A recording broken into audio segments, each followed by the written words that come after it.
केंद्रीय मंत्री निर्मला सीतारमण ने मोदी सरकार के दूसरे कार्यकाल का आखिरी केंद्रीय अंतरिम बजट संसद में पेश कर दिया है, जिसे लेकर बिहार के सीएम नीतीश कुमार की प्रतिक्रिया सामने आई है। मुख्यमंत्री ने केंद्रीय अंतरिम बजट का स्वागत किया है और एक प्रेस विज्ञप्ति जारी करते हुए सीएम नीतीश कुमार ने कहा, केंद्र सरकार द्वारा पेश किया गया अंतरिम बजट सकारात्मक एवं स्वागत योग्य है।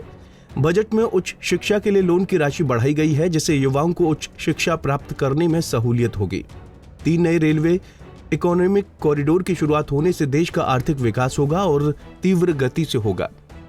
वहीं सरकार द्वारा मध्यम वर्ग के लिए विशेष आवास योजना लाने का निर्णय एक स्वागत योग्य कदम है। इसके तहत किराए के घरों एवं झुग्गी बस्तियों में रहने वाले लोगों को लाभ मिल सकेगा।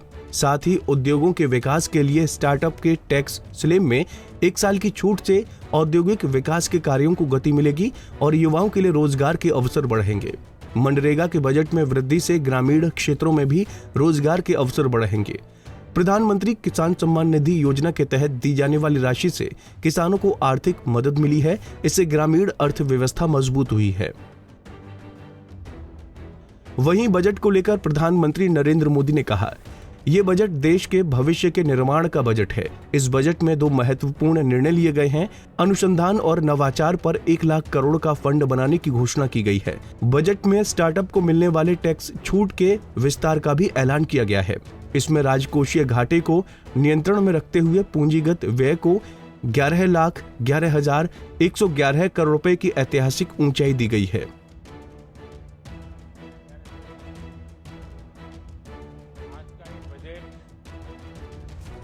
बजट तो है ही, लेकिन ये बजट इंक्लूसिव और इनोवेटिव बजट है।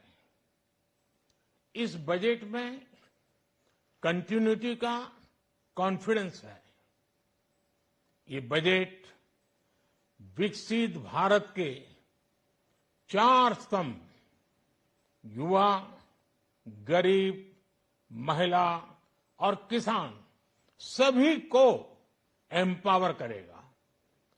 निर्मला जी का ये बजट देश के भविष्य के निर्माण का बजट है। इस बजट में 2047 के विकसित भारत की नींव को मजबूत करने की गारंटी है। मैं निर्मला जी और उनकी टीम को बहुत बहुत बधाई देता हूं। साथियों, इस बजट में युवा भारत की युवा आकांक्षाओं का, भारत की यंग एस्पिरेशंस का प्रतिबिंब है। बजट में 2 महत्वपूर्ण निर्णय लिए गए हैं। रिसर्च और इनोवेशन पर 1 लाख करोड़ रुपए का फंड बनाने की घोषणा की गई है। बजट में स्टार्टअप्स को मिलने वाली टैक्स छूट के विस्तार का भी ऐलान किया गया है। साथियों, इस बजट में फिस्कल डेफिसिट को नियंत्रण में रखते हुए कैपिटल एक्सपेंडिचर को 11,11,111 करोड़ रुपए की ऐतिहासिक ऊंचाई दी गई है। अर्थशास्त्रियों की भाषा में कहें तो एक प्रकार से स्वीट स्पॉट है। इससे भारत में 21वीं सदी के आधुनिक इंफ्रास्ट्रक्चर के निर्माण के साथ ही युवाओं के लिए अनगिनत रोजगार के नए अवसर तैयार होंगे। बजट में वंदे भारत स्टैंडर्ड की 40,000 आधुनिक बोगियां बनाकर उन्हें सामान्य यात्री ट्रेनों में लगाने का ऐलान किया गया है। इससे देश के अलग अलग रेल रूट पर करोड़ों यात्रियों में आरामदायक यात्रा का अनुभव बढ़ेगा। साथियों, हम एक बड़ा लक्ष्य तय करते हैं, उसे प्राप्त करते हैं और फिर उससे भी बड़ा लक्ष्य अपने लिए तय करते हैं। गरीबों के लिए हमने गांवों और शहरों में 4 करोड़ से अधिक घर बनाए अब हमने 2 करोड़ और नए घर बनाने का लक्ष्य रखा है। हमने 2 करोड़ महिलाओं को लखपति दीदी बनाने का लक्ष्य रखा था। अब इस लक्ष्य को बढ़ाकर 3 करोड़ लखपति दीदी बनाने का कर दिया गया है।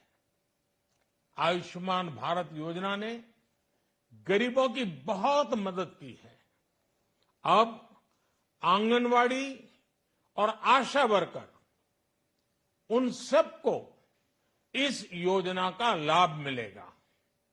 साथियों, इस बजट में गरीब और मध्यम वर्ग को एम्पावर करने, उनके लिए आय के नए अवसर बनाने पर भी बहुत जोर दिया गया है।